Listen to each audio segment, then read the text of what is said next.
Luke asked if I give a real quick overview. We won't read all of these, but one of the things that Nate probably already shared that's just incredible about this site that really, I mean, like when you're here and you start hearing more of the stories, and we hear more every week, every month, but it really feels like sacred space because this is the physical location that where the river crossing used to be, that the Camino Real crossed on. Real Paso. Wow. Yeah. So this is literally where El Paso del Rio del Norte like gained its name, on this spot.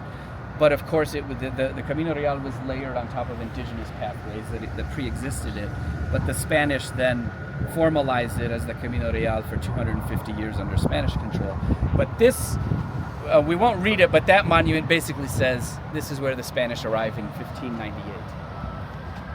And then that one right there commemorates the arrival of the U.S. in a sense, as the U.S. expanded westward. And it says this is the most feasible snow-free route through the Rocky Mountains year-round to connect the Atlantic to the Pacific.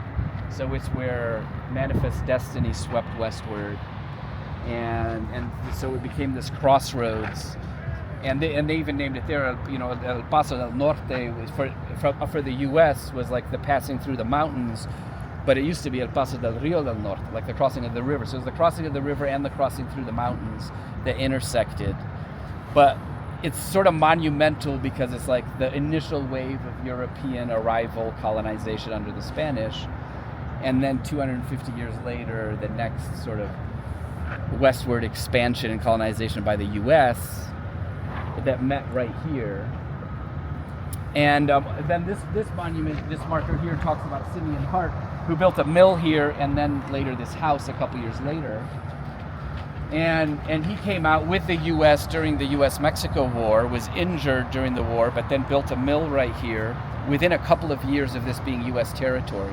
So this became U.S. territory in 1848. He built the mill here, then his house, but he also brought with him African-American slaves. So you had enslaved African-Americans on site here for a period. And then maybe while we're here at some point, the train will go by. But the railway tracks were laid in 1881 with a crew of Chinese laborers. And that's when we start seeing some of the modern day immigration policies start. I mean, obviously, like everything that's been built on was there for hundreds of years, but the first major immigration act the U.S. had was called the Chinese Exclusion Act. And that happened in 1882. And you see the proximity of like, the train tracks were finished in 1881 with Chinese labor. And then the very next year, we have our first immigration policy that's sort of this xenophobic backlash. And so, like, the stories that are layered on this space, these stories of welcome and belonging, but also exclusion, or welcome for a period, and then exclusion, it's not a new story, right? It's just like it's been this struggle for many, many years. And a lot of our hopes and dreams is like, first of all, how do we actually make space for all these stories to be told, and all the ones we don't know about yet, just like, so you could walk through 500 years of history for both the region of El Paso del Norte, but also specifically this site, which is also representative really of like the Americas, not just the US, but like, right, indigenous communities, Spanish colonization, all of the mixing, modern day nation states being created.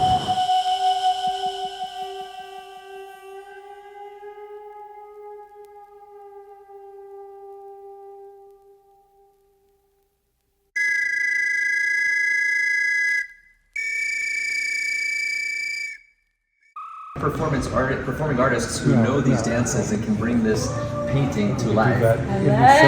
And so we started talking about it, and Valentin was saying, I want to document this and expand this, and so then Hal and I were talking about it yesterday, and he was saying, well, we have this beautiful performing arts space, and so maybe there's... Oh, there's music. I'm sorry. And then we have the video wall. And the video wall is spectacular.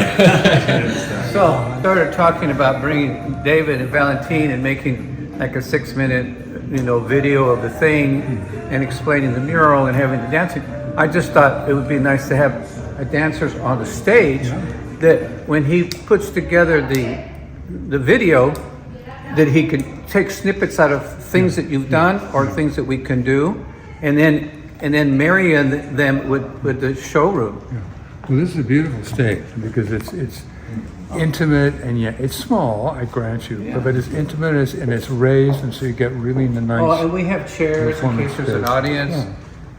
We have seating. How many people can you put here? Oh wow, that's For a cool. show? Yes, for like a concert or performance or something. So we did a comedy night where they squished 130 seats. What? I was like, there's no way. He's like, we'll make it work. But comfortably about 100.